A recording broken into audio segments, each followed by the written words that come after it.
Hi, I'm Hal Roberts. This is Bridge City News. Here's some of the top stories we've been following. Canada is one of the first countries to step up to the plate to ratify Sweden and Finland joining NATO. Two separate gun attacks in the United States over the weekend left 11 people dead and others who were seriously injured. And for the first time in 31 years, we have a Battle of Alberta. We hear from players and fans alike who are excited that the Flames are taking on the Oilers in round 2 of the NHL playoffs.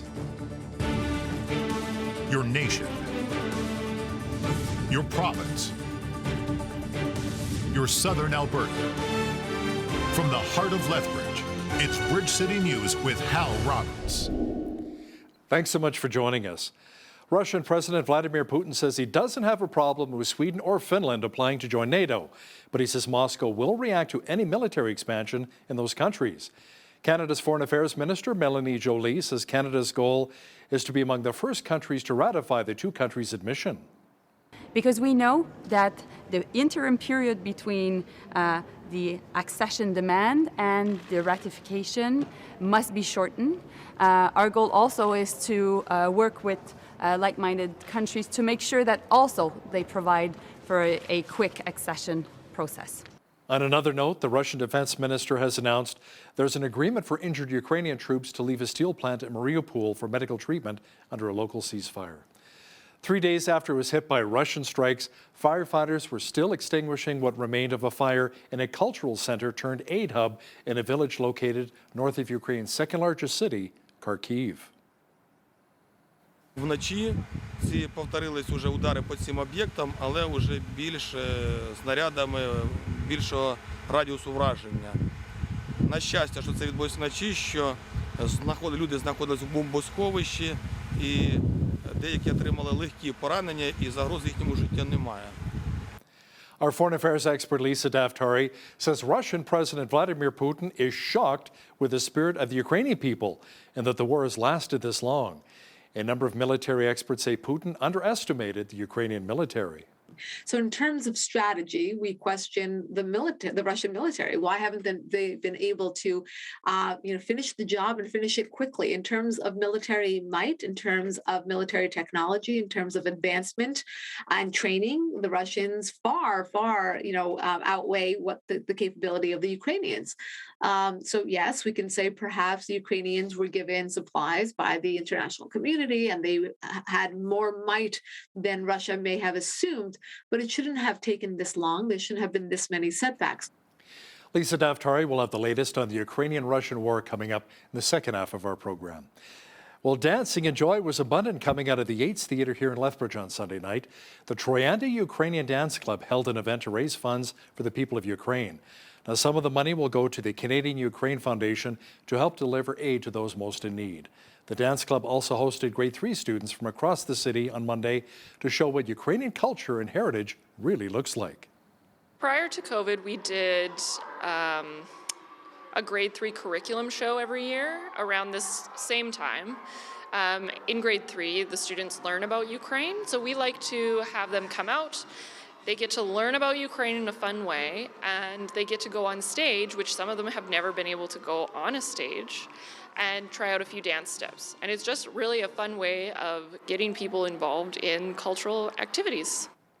Now, final numbers from the fundraiser are still being added up. Some of the funding will go towards supporting members of the community who brought family members from Ukraine to Canada as the war with Russia rages on. Well, we've been enjoying some very nice warm temperatures across much of southwestern Alberta lately. Jeanette Rocher is in now with an early peek of the weather forecast. Jeanette, will the summer-like conditions continue? I'd say more like nice spring-like conditions as we will be heading back into more seasonal type temperatures. Not so much in the 20s for this week, but definitely sticking around those teens. As you can see, high of 19 degrees tomorrow, nice and seasonal. A bit windy as well, as we're looking at wind gusts up to 60 kilometers per hour this evening and up to 50 tomorrow on Tuesday. Mainly sunny skies in the morning with increasing clouds in the afternoon. As for the rest of the week, I will give you all those details coming up later on in the show. Great. Thanks so much, Jeanette. A man opened fire Sunday during a lunch reception at a church in Southern California, killing one and injuring 4 others. The pastor hit the gunman on the head with a chair, and congregants hogtied the shooter with electrical cords until the police arrived. The injured victims were taken to local hospitals. We currently do not have a status of the injured 4 that are in critical condition. The incident happened at a lunch banquet following the morning service. And again, to remind you, this is all very preliminary information. We believe a group of churchgoers detained him and hogtied his legs with an extension cord and confiscated at least 2 weapons from him. He was detained when the deputies arrived. That group of churchgoers displayed what we believe is exceptional heroism and bravery in intervening to stop the suspect. They undoubtedly prevented additional injuries and fatalities. A teenage gunman wearing military gear and live streaming with a helmet camera opened fire at a Buffalo, New York supermarket, killing 10 people and wounding 3 others on Saturday before surrendering. Police are describing the attack as racially motivated. The inquiry into the 2020 mass shooting in Nova Scotia has released information about the police response on that fateful day. The 13-member RCMP emergency response team was first alerted to the shootings around 10:45 p.m. on April 18th and arrived just outside of Portapique just under 2 hours later. The investigation revealed that they did not have working, tracking, or digital mapping devices in their vehicles or technology on their phones to track each other. The document verifies that RCMP knew that around 6:45 a.m., the gunman Gabriel Wortman was heavily armed and on the loose in a fully marked RCMP cruiser. Based on reported sightings, the team went to various locations before catching up with Wortman at a gas station in Enfield, where he was shot and killed. 22 people, not including the gunman, died during that shooting rampage 2 years ago. 5 people have been arrested in connection with the death of Lane Tailfeathers, who was reported missing last June by his family. RCMP in Fort Macleod, Alberta, say the identities of the suspects will be released once charges are laid. 35-year-old Tailfeathers was reported missing on June 20th of 2021, and a month later his remains were found in a rural area near Crow's Nest Pass. A couple of people charged with offenses during the Coutts border blockade have elected to have their cases tried by judge and jury. 62-year-old Joanne Person of Coutts and 19-year-old Janks Zaremba of Raymond face a number of charges, including possession of a weapon for a dangerous purpose. The two were among a group of 14 people arrested on February the 14th. Trial dates have yet to be set for either of the accused. Others who appeared in Lethbridge Provincial Court will have their matters adjourned until May the 27th. Around 40,000 Lethbridge residents are currently without a family doctor. Now that number is about to grow quite a bit higher. It looks like yet another clinic is about to lose the majority of its physicians. Jeanette Rocher joins me now in studio with an update. Jeanette, which facility are we talking about and how many people could be affected? Yeah, well, it only just had its grand opening last year, but Bridge City News has confirmed that 3 of the 4 family doctors at 608 Health are leaving the city. And we have unconfirmed reports that this could affect roughly 6,000 people. I'm being told the doctors are all leaving the city for different reasons, including family obligations, and 2 of the 3 are actually leaving the province. However, it leaves the number of Lethbridge residents without a family doctor growing exponentially. The clinic says it's just sent out letters to its patients informing them of the upcoming changes. Many of those patients should be receiving those letters this week. Now, patients are being advised that there are some options for doctors in Cardston and Standoff, and we've also been told the opioid clinic in Lethbridge could be seeing new patients. Another option for patients needing prescription renewals is the TELUS Health app called Babylon. Patients are also being told to visit the Find a Doctor page on the Alberta Health Services website. Meanwhile, the city's Cultural and Social Standing Policy Committee was told that approximately 10 or 11 doctors will be making their way to our city this fall. At least 3 international graduate physicians have signed offer letters to come to Lethbridge, and while the others are pending. Additionally, City Council voted to allocate $15,000 to a family physician and recruitment campaign. Hal? Thanks so much, Jeanette. Johnny Gaudreau's overtime winner in the 7th and deciding game in a playoff series against the Dallas Stars launched the Calgary Flames into the 2nd round. The Flames will take on the Edmonton Oilers in the first Battle of Alberta since 1991. Yeah, it was awesome. It was a tight series throughout the whole week or 2 weeks here, and came right down to the end there in Game 7 overtime. And like you said, dream about stuff like that, scoring in a Game 7 in overtime. So nice play by Chucky behind the net, found Lindy in the front, and I got the rebound. So I knew he was going to shoot it, and I was actually ducking just in case he would miss because I was right in the line of fire on the other side. So heard a ping, I think. I don't even remember now. Just everybody started celebrating, and yeah, one of the best feelings I've had in hockey when that went in for Johnny. That was awesome. I've been here for 9 years and never had even a sniff of a chance to play them in playoffs. So it's pretty special. I think it's going to be a lot of fun. It's going to be good for the Providence. It's going to be a lot of fun for them, for us. It's going to be pretty cool series. So. Yeah, it's no doubt that the Battle of Alberta between the Flames and Oilers will be a very exciting one, but the game is most likely also expected to draw in some big economic boosts. Both Trevor Lewington with Economic Development Lethbridge and Lethbridge Mayor Blaine Hagan say this is big, especially for restaurants and bars, as many people will likely head out to watch the game. Hockey fans, I'm sure, planning their trips already to the bar. Even if people do go out to restaurants, they're buying supplies, they're having friends over. So it's a little hard to figure out the exact economic impact. What does it mean for Lethbridge? But no doubt it's a good thing for local restaurants, local food stores, local service providers. That's always a good thing when there's something to cheer about. And I think after 2 years of being stuck at home in the pandemic, even the psychological impact, the ability to cheer about something will just get people out and hopefully spending a little bit of money in local stores. Economic spin-off from this is going to be huge. And I know we say, well, how does that help in southern Alberta? We're not Edmonton or Calgary. Restaurants. This is. We've already been asked, is this going to be played somewhere else? Can we advertise this somewhere else? And so these plans are all in place, but it's just super, super exciting. 31 years, come on. Yeah, definitely. Come on is right. Now, this week's game is sure to have fans on the edge of their seats when the Flames and Oilers collide in round 2 of the playoffs. So we spoke to some fans from each of the teams that they support and asked their thoughts heading into the first Battle of Alberta in 3 decades.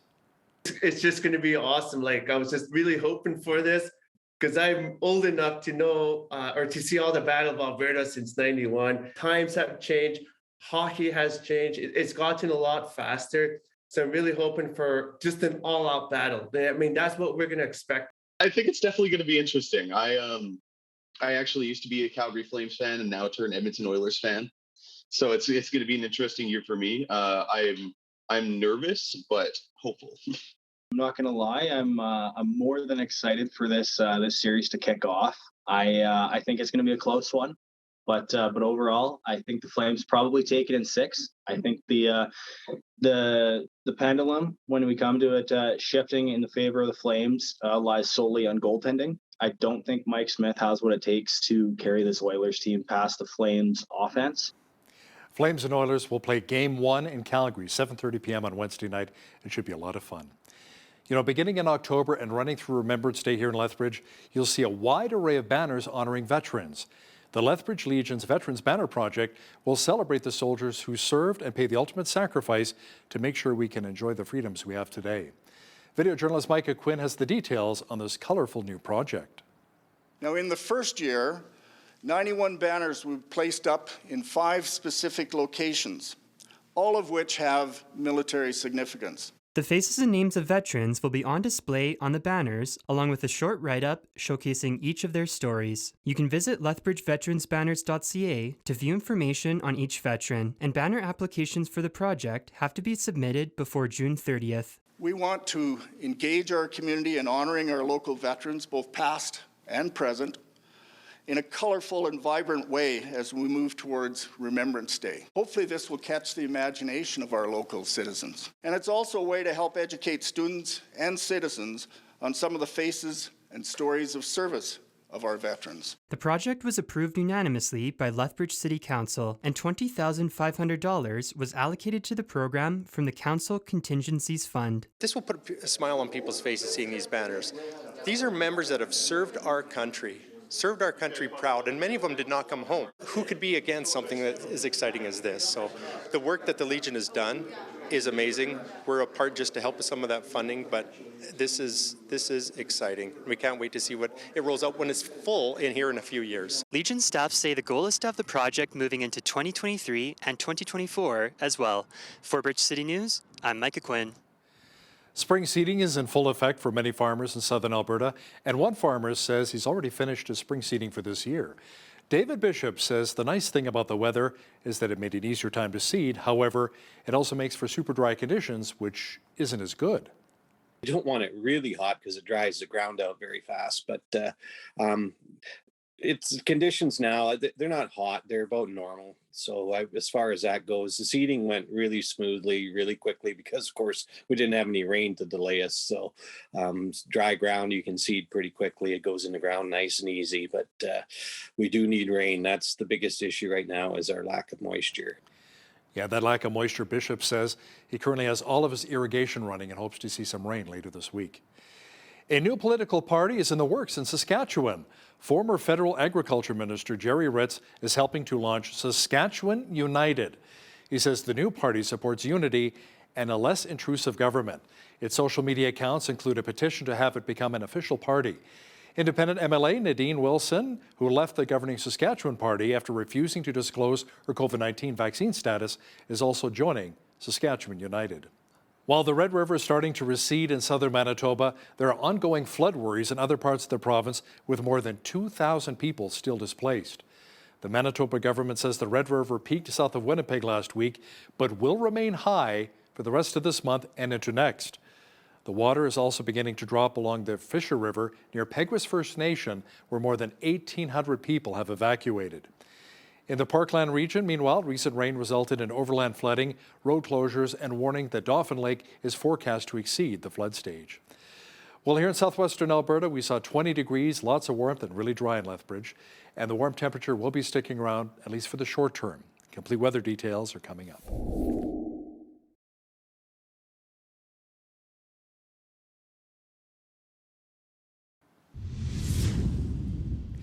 A number of people were treated to prime viewing of a lunar eclipse on Sunday, along with a bright red flower moon. Millions of stargazers from across North, Central, and South America were treated to the visual, while partial stages were visible across Europe, Africa, and the Middle East. Well, unfortunately, here in Lethbridge, it was quite cloudy during the eclipse. Jeanette Rocher is in now with a complete look at the weather forecast. Jeanette, did you get a sneak peek before the clouds rolled in? Well, you know, we tried to. We even took a little drive over to the coulees to look out over the southeastern sky to see if we could see it. No such luck. We just had that big blanket of clouds over us. Yeah, speaking of clouds, we're looking at a bit of cloud coverage tomorrow, looking mainly sunny for the first part of the day, increasing clouds throughout the day. 19 degrees the high for tomorrow. Wednesday, mainly cloudy skies. There are 17 degrees the high. 11 for Thursday with the rain. That rain actually forecasted to begin Wednesday night right through Thursday. Friday, high of 13 degrees, 15 on Saturday, and back up to a lovely 18 degrees on a Sunday. So staying relatively seasonal this whole week. Average high for this time of year, 18 degrees. That's where we're going to be kind of hovering. 4 degrees, the average low. 32 was our high temperature back in 1988. And in 1992, we had our coolest, which was -4. Sun rose this morning at 5:45 a.m. Sunset this evening, 9:10 p.m., giving us 15 hours and 25 minutes of daylight. Okay, so looking to the west coast for tomorrow, mix of sun and cloud in Victoria, 13 the high, mainly cloudy skies in Vancouver as well, 13 the high. Edmonton, 16 and sunny, but looking at winds of 20 to 40 kilometers per hour. Calgary, 12 degrees the high, mix of sun and cloud. Could see a chance of some showers tomorrow, possibly some thunderstorm activity as well in Calgary. Saskatoon sitting at 14 tomorrow with partly cloudy skies. Regina, periods of rain.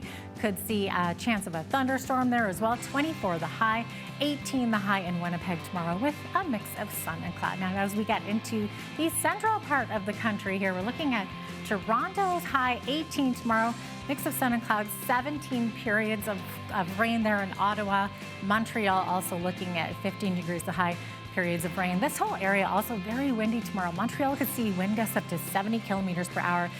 Toronto and Ottawa looking at 50 gusts. 17 the high in Fredericton tomorrow with periods of rain. Risk of a thunderstorm tomorrow in Halifax as well with a high of 15. Charlottetown looking at periods of rain, 18 the high, 10 degrees the high though in St. John's, Newfoundland with a partly cloudy skies there. So there you have it. That is your forecast. The Canadian Real Estate Association says rising mortgage rates and buyer fatigue cooled home sales last month. Korea says home sales were down 12.7% for March and 25.7% from the same month last year. But the actual national average home price was still up 7.4% compared to 2021. Industry experts say the slowdown could mean more time for buyers to consider options and could necessitate a return to more traditional marketing strategies for sellers. Stats Canada says manufacturing sales increased for a sixth straight month in March. The agency says sales rose 2.5% to $70.2 billion. That was led by a 9.1% gain in the petroleum and coal industries. It says sales of primary metals were also up 6.5% to a record $5.8 billion.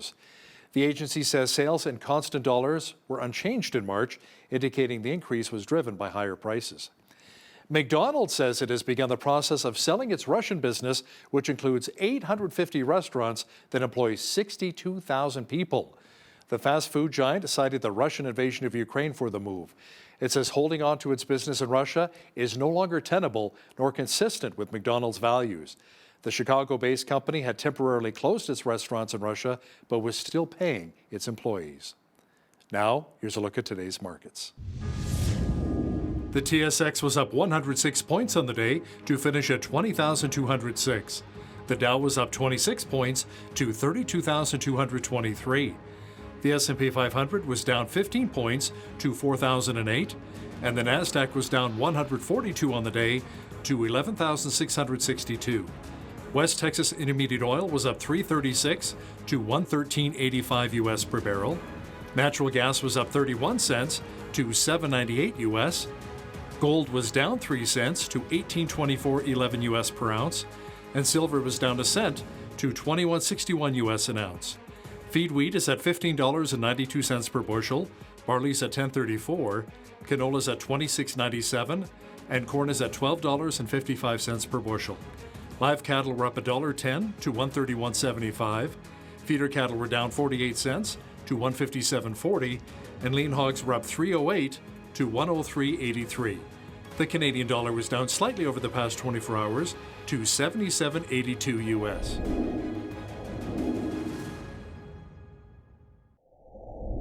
Recapping one of our top stories, 5 people have been arrested in connection with the death of Lane Tailfeathers, who was reported missing late last June by his family.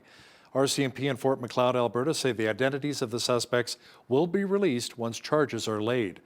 35-year-old Tailfeathers was reported missing on June 20th of 2021, and a month later, his remains were found in a rural area near Crow's Nest Pass. There are more reports that Russian President Vladimir Putin is seriously ill, including one of which says he has blood cancer. Our foreign affairs expert Lisa Daftari will have details next.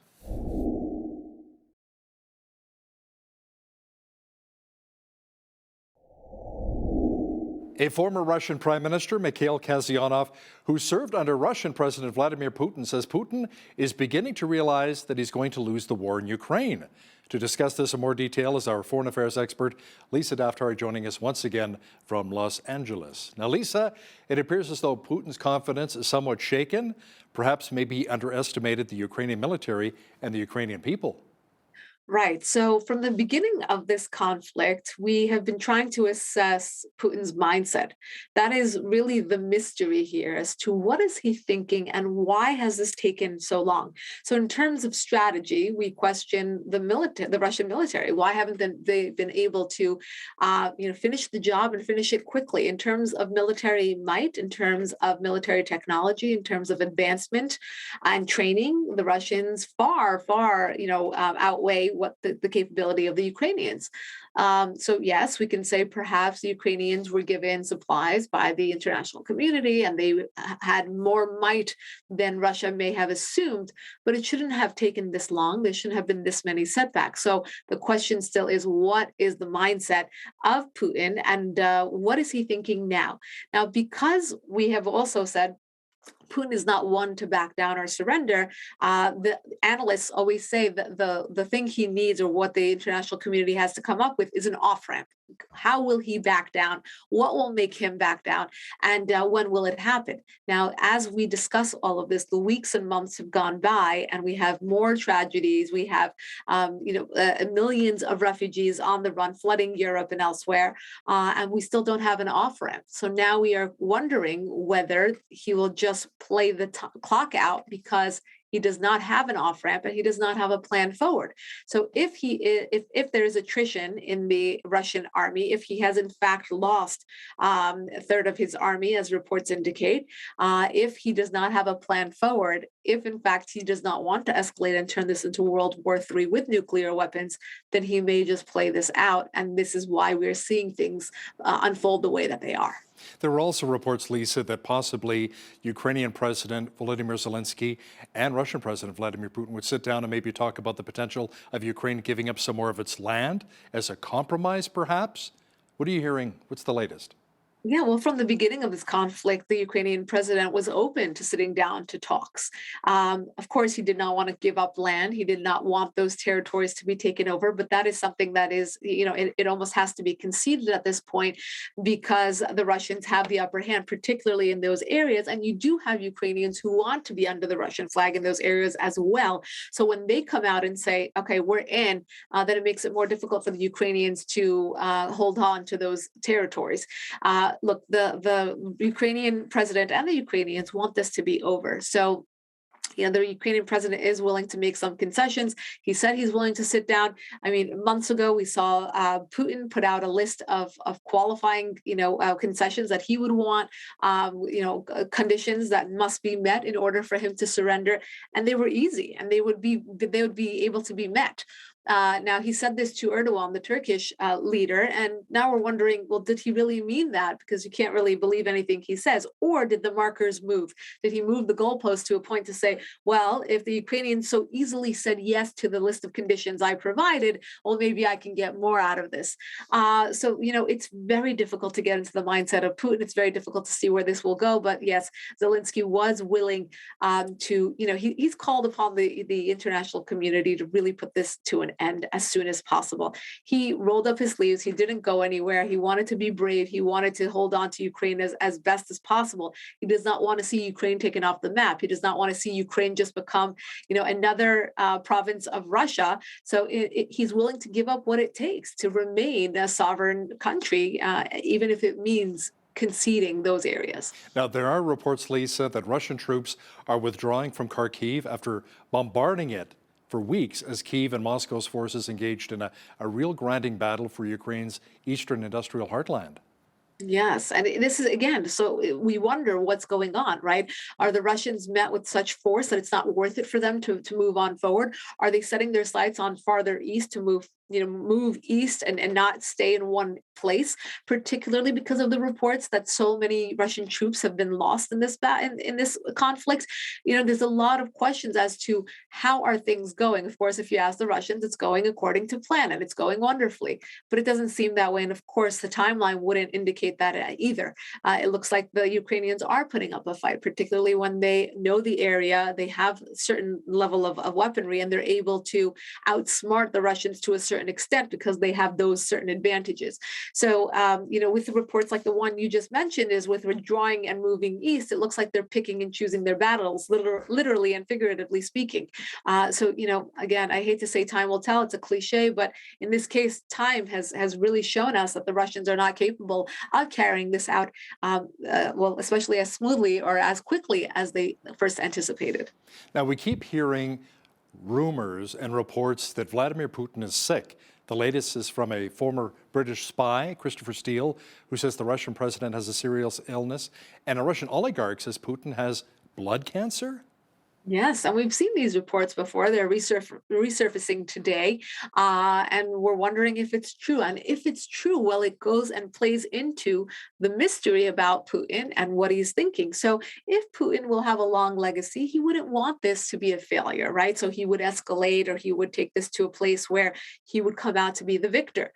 Now, if he is in fact dying, well, if he's hit a dead end, no pun intended, then he can really say, I'm going to play out the clock because I'm sick anyway, and this is not something I want to use my energy on. Now, the question then becomes, when did he find out about this illness? Did he go into Ukraine thinking this is my last shot, let this be my legacy, or did this come up, suddenly? I know that that's a cancer that may move more quickly. It's really all speculation at this point. I mean, those are two good sources.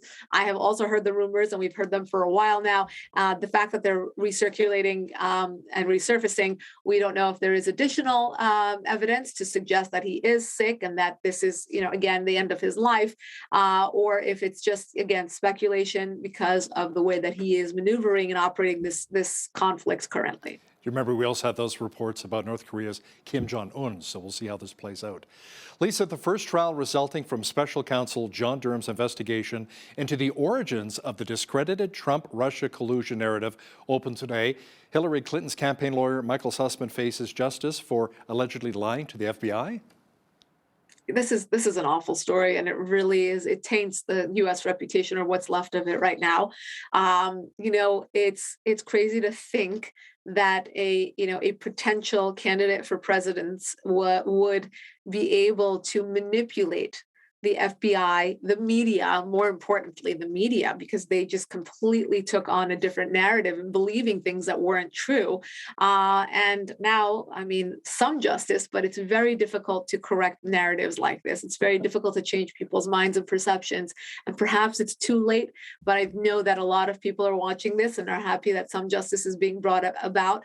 But then it also really points to and underscores the fact that this could have happened. I mean, the potential for the FBI and the media to be in cahoots with one candidate, to lie, to cheat, to manipulate, and to completely try to smear another campaign.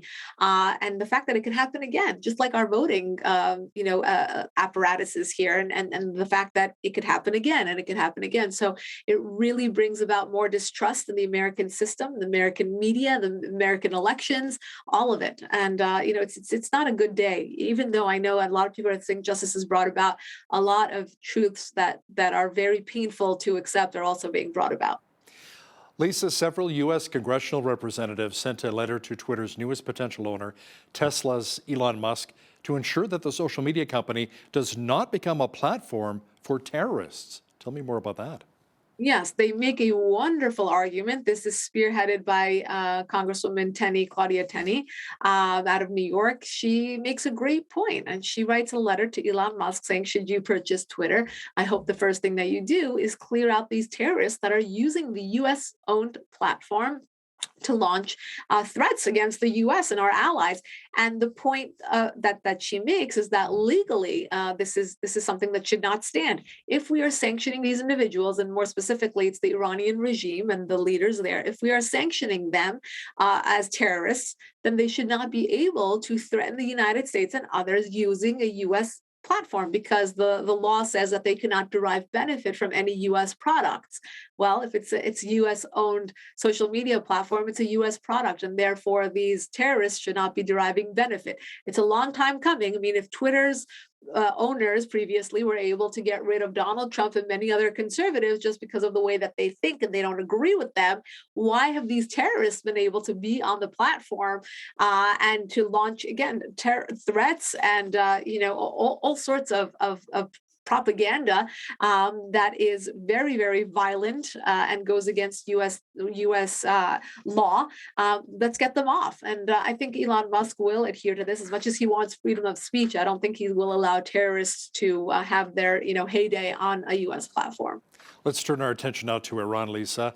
Protesters in Iran poured into the streets recently over huge inflationary pressures. We think we have it bad here in North America. Many Iranians can no longer even afford the price for bread. And some of these clashes with the regime resulted in 5 more deaths. Yes. And, I will make the point that Iranians want the world to know. I've been in touch with Iranians on the ground in all parts of Iran for the past 4 days. As they have come out into the streets, the protests have become much more violent and brazen. The chants on the street that are heard is death to the supreme leader, death to the President Raisi. And it's no longer about bread. I mean, that may have been the catalyst, or what brings people out onto the streets. But now it is about the regime in its entirety, and they're calling for an end to this regime. They know that if the regime gets money, whether it's from the Iran nuclear deal or from oil sales, they will not put it back into subsidies or to help with the price of bread. They will use it to buy terror equipment and weapons and to support the war in Syria and Iraq and Lebanon and Gaza and elsewhere, and they will not use it to support the people of Iran. So their grievances are much more macro than micro at this point. They are still coming out onto the streets. And the biggest Achilles heel of this government is the people, because they know that is how they came into power over 42 years ago, when the people toppled the Shah of Iran and brought this government into power. So they want those protesters off the street, and they will do whatever it takes. So they are getting the Basiji, they're getting the anti-riot forces out there. They're shooting at the protesters. They are dispersing tear gas. They will do whatever it takes. And of course, that death toll, unfortunately, will rise, because they will do whatever it takes to get these protesters off the streets. But I encourage the media to follow the story, to follow their plight. And more importantly than anything else, it's because the international community is currently at the negotiating table begging for a deal with the Iran regime that will normalize relations, that will take the pressure off the Iran regime, that will give them billions of dollars to put into terror and into killing people on the street, these protesters, peaceful protesters on the street. So it's really a wake-up call to the West, to the European Union, to the United States that's jonesing for a deal, that this is the regime that we're dealing with. Let the people of Iran tell us the truth about their government, and let us not go back to that negotiating table without making some preconditions, without asking for all the Western hostages that are being held there to be released, without asking for a change in their behavior and change in how they treat their people and the human rights abuses there, and to really think about how we're going forward with Iran's regime without asking for any of these preconditions. Palestinian President Mahmoud Abbas vowed his government will continue to fund terrorists and their families in what is known in Israel as pay for slay? Yes, this is the Palestinian way of making sure there will always be a generation of suicide bombers when they pay the families of those who give up their lives in order to kill Jews. Now, think about somebody who is in a very desperate situation financially, and they cannot afford to feed their families. Well, that's a great way of making sure your family is taken care of, because the monthly payout is astronomical if you compare it to the average income in that area. It's horrific what's going on over there in the West Bank, in Gaza, whether it's Hamas and now the Palestinian Authority under Mahmoud Abbas, no different. They're calling for terrorism. They're calling for jihad. The funeral of the Al Jazeera reporter that was completely hijacked both by the Palestinians and by the media should be corrected. The clips that are being circulated only show the second part of the story, in which the Israeli police were going after these the people who were holding up the coffin. Well, why were they going after the people who were holding up the coffin? Because they stole the coffin from the family, and the Israeli authorities had worked it out with the family of the reporter to make sure that her funeral procession goes smoothly, that it is in the family's possession. The coffin is not hijacked the way that they attempted to.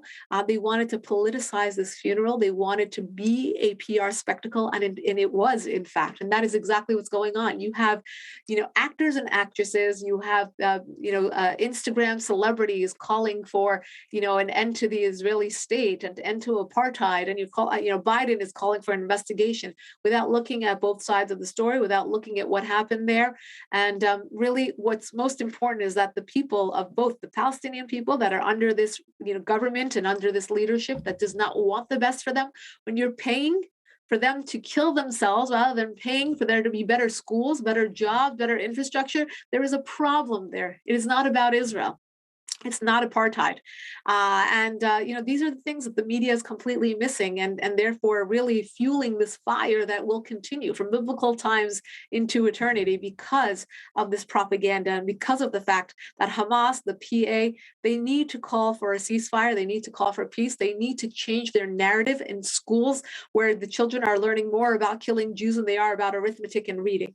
And it will never change unless this narrative is changed.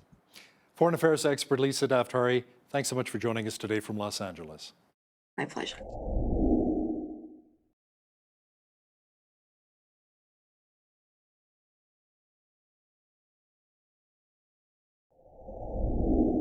Health and wholeness is a quest for many. People have different thoughts on supplements, doctors, and healthcare.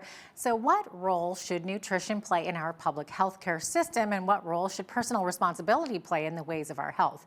Joining me to discuss health, lifestyle, and nutrition is Chris Robinson from Lethbridge's own Purple Carrot. Chris, thanks so much for joining me today. Thanks so much for having me. I'm excited to be here. Awesome. Okay, so Chris, you're a nutritional consultant, right? And you've been a longtime entrepreneur in Lethbridge, and your store has just recently moved, or I guess expanded is probably a better way to say that. So maybe just give us a quick little backstory on why you moved. We opened just over 5 years ago, and we started really little, and we didn't expect to grow so quickly. We have a lovely, loyal customer base here, and there's so many wonderful local companies, and we found we outgrew our space really, really quickly. So we were full. We had no room in our store, and so we needed to expand. So we moved down the street to the old Shots building, and now we have 3 times the space. So yeah, it's interesting. I know we were talking a little bit beforehand about kind of like the need for these healthcare foods or health like nutritional foods now, these stores that carry these kind of products and stuff. So does that kind of tell you a little bit about the choices that people in Southern Alberta are making? Yeah, for sure. I mean, you mentioned earlier that, personal responsibility. We all need to be responsible for our own health, and our choices we make have a huge impact on our health. What foods we put in, the air we breathe, the people we spend time with, and how much time we get out in the sun. There's what we believe, so many things like that, they actually affect our body. And so we want to provide a place where we can provide those things that people need to feel better. And when we take time to take care of ourselves, our health is better. We want to be a part of that for other people. Mm-hmm. Now, have you always been into health and nutrition? Absolutely. I grew up on the coast. My parents are super healthy hippies, tie-dye, jean shorts, that sort of thing. We grew wheatgrass in our dining room growing up. My doctor 30 years ago was prescribing vitamins. I saw a chiropractor years ago before it was cool. We grew all our veggies, and for me, it was a part of how I grew up. It's a part of who I am. The smell of a health food store is home to me. Mm-hmm. So then when you came from the coast to Southern Alberta, did you notice there was a huge gap in the market? And is that why you started your business? Yeah, absolutely. Yeah, I moved here just over 15 years ago, and I found I was having to go everywhere. And then when I started my nutritional consulting business, I was sending my clients everywhere. And so my business partner, Kathy, and she was my receptionist at the time. We were like, man, what could we do? And we're like, let's open our own store of all of our favorite things. And then that way we have a one central spot, for us to go to, but for the people who were, supporting and what have you, that they have somewhere to go to as well. Mm-hmm. Yeah, absolutely. So as a nutritional consultant, what changes have you noticed in the local population, let's say like in relation to diet? I think people are looking to do better. We've noticed in the last few years, oh shoot, there's some stuff going around that could affect our health. And so people are thinking about that. What can I do to make myself healthier? And so we have people coming in, what can I do to support my immune system? What can I do to prevent illness? What can I do this winter? What have you? How do I support these systems in my body? And so we're seeing a lot more of that than we were 2 years ago. A lot more questions on immune support and how do I be healthier? How can I ward off infections? So what do you tell them? How do you ward off infections?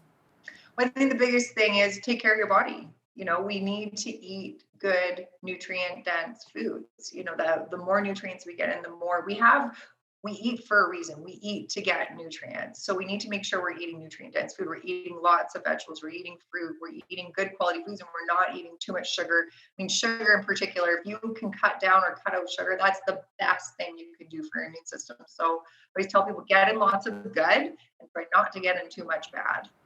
Okay, there you go. That's great advice. I have a real problem with sugar myself. I'm a sugar well, it's so addictive. It's more addictive, they say, than cocaine. Like, oh my goodness, it's bad, and it's so common. Young kids all the way up to our seniors. Yeah. It's addictive, and it tastes delicious. I'm in trouble. Yeah, but there's so many really good healthy foods that are delicious too. And I think that's something people miss.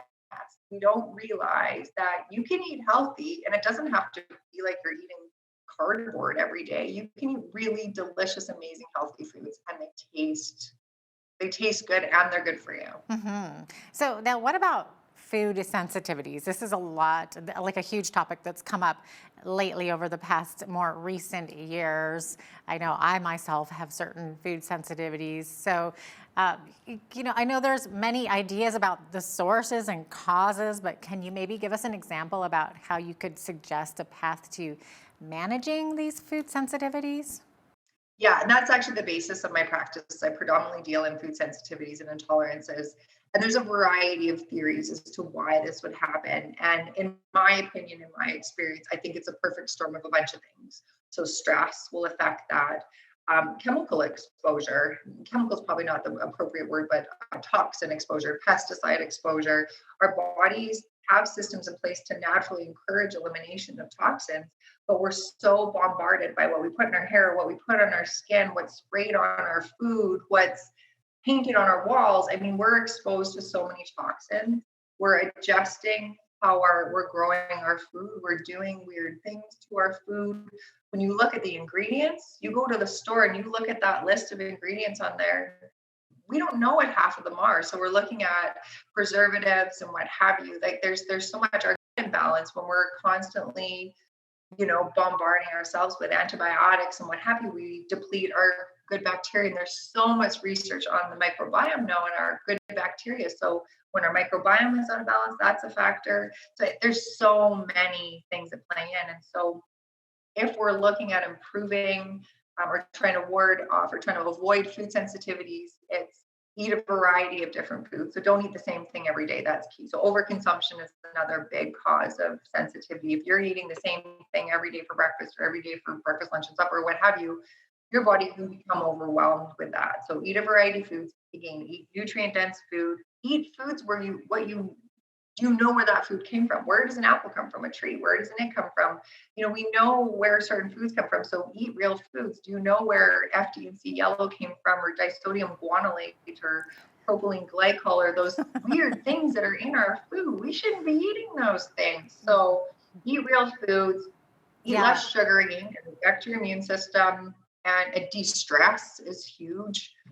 But there's a lot of things. Reduce your toxin exposure. That's really important. So would you say then like eating organic is maybe the way to go? I'm a fan of eating organic for sure. I try and eat as much organic as possible. To me, it just makes sense. If there's less spray on there, there's less things that my body has to deal with. So the cleaner food that I can eat, the less work my detoxification pathways have to do, the less work my liver has to do, the less work my kidneys have to do, and that's good for me. So that's what I want. So like I said, less toxin exposure. And if one of the ways I can reduce toxins is by making sure they're not on my food, I do that for sure. Yeah, that makes a lot of sense. So would you say that food sensitivities are the same as allergies, or are they maybe two different things? No, they're different. So like a true allergy, like a peanut allergy, is different than a food sensitivity or a food intolerance. And so depending on what practitioner you're seeing, so if you're seeing a doctor for allergies, they'll look for a particular antibody in your blood, or you can see a naturopath for a different blood work and they'll look for a different antibody, and that would be a food sensitivity or an intolerance. It's typically where we're not seeing something in the blood, but you're like, I know when I eat gluten, I feel crummy, but maybe your doctor says there's no allergy, or your naturopath says there's no sensitivity, but there's something going on there. And usually those intolerances are usually more when you're just not breaking down that food properly. So lack of enzymes, which would be another cause of food intolerances. We're just not breaking down our food properly. Like, I guess, like how you're living, a lifestyle, even like a healthy home, for example. How does a home relate to allergies with food sensitivities? Is there a relationship there? Oh, it's huge.